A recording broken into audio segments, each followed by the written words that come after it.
Right now, 8 billion humans are standing on the same planet. It feels permanent. It is not.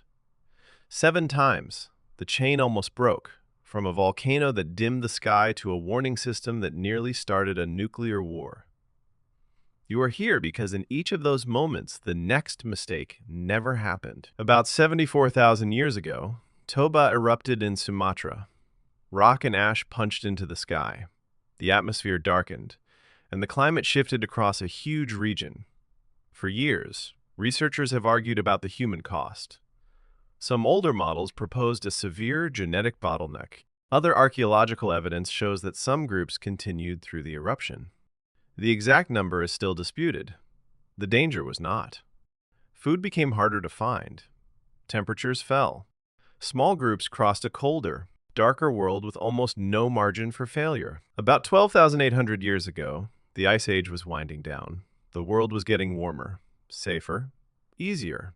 Then the cold came back. In the Northern Hemisphere, temperatures dropped sharply and stayed low for more than 1,000 years. The Clovis way of life fades from the archaeological record. Not every person disappeared, but the old pattern of hunting. Movement and survival stopped working. Large prey vanished. Routes failed. Communities had to adapt, move, or die. This is the part people miss. Collapse rarely arrives with one loud alarm. Sometimes it looks like fewer fires on the horizon, fewer tools in the ground, a tradition that stops reaching the next generation. The chain does not have to break everywhere. It only has to break in enough places to change who comes next. Then came the year 536. Across parts of the Northern Hemisphere, the sun looked weak and wrong. The sky stayed hazy, temperatures fell. Harvests failed. Historians describe famine, disease, and political upheaval in the years that followed.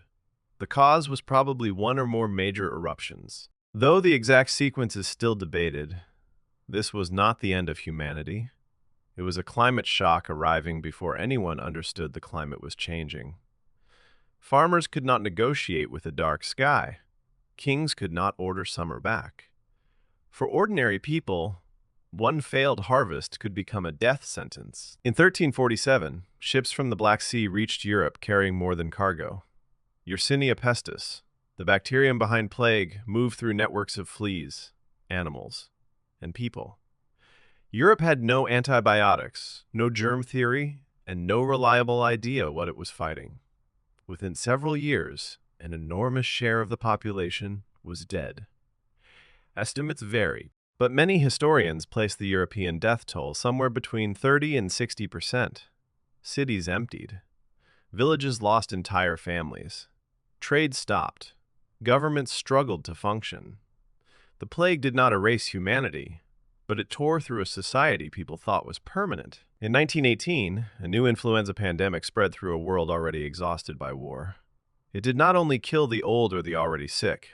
Many young adults died as well. Some people were talking at breakfast and struggling to breathe by nightfall. Medical care had few tools to offer. No modern antiviral treatment, no intensive care units, no global system for tracking the spread. Hundreds of millions were infected. The exact death toll is unknown, but estimates commonly range from tens of millions to around 100 million worldwide. The pandemic did not end because humans defeated it in one battle. It faded through changing immunity, viral evolution, and time. 100 years ago, a healthy person could wake up with a headache and be dead within days. That does not mean the virus simply got tired of winning.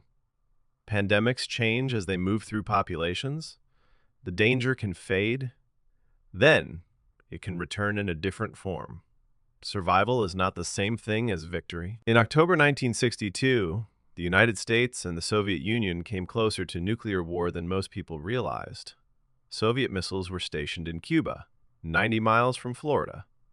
American forces were on alert. On October 27th, depth charges forced the Soviet submarine B-59 toward the surface. The crew had been cut off from reliable communication. Captain Valentin Savitsky believed war might already have begun. A nuclear torpedo was considered. Vasily Arkhipov opposed the launch. His decision helped keep the submarine from firing. We cannot know exactly what would have followed. But a nuclear exchange was no longer an abstract possibility.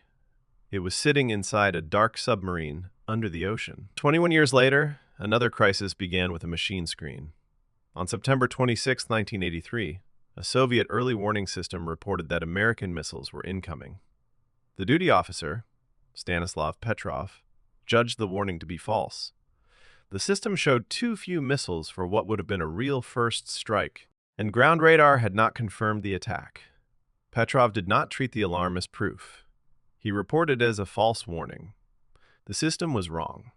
If the report had been accepted as real, the pressure to retaliate could have been enormous. One officer did not save the world by pressing a magic button. He slowed down long enough to question a machine. Look at the pattern. A volcano disrupted a world no one understood. A sudden climate reversal broke old ways of living. A darkened sky brought famine. Plague emptied towns.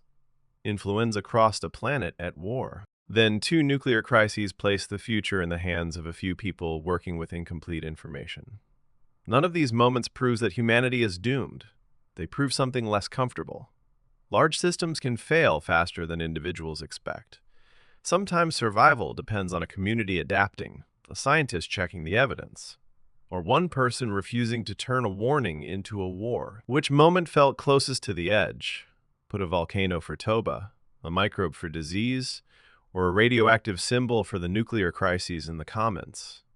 And if you want more stories about the moments that changed human history, stay here. The next one begins with a problem nobody saw coming.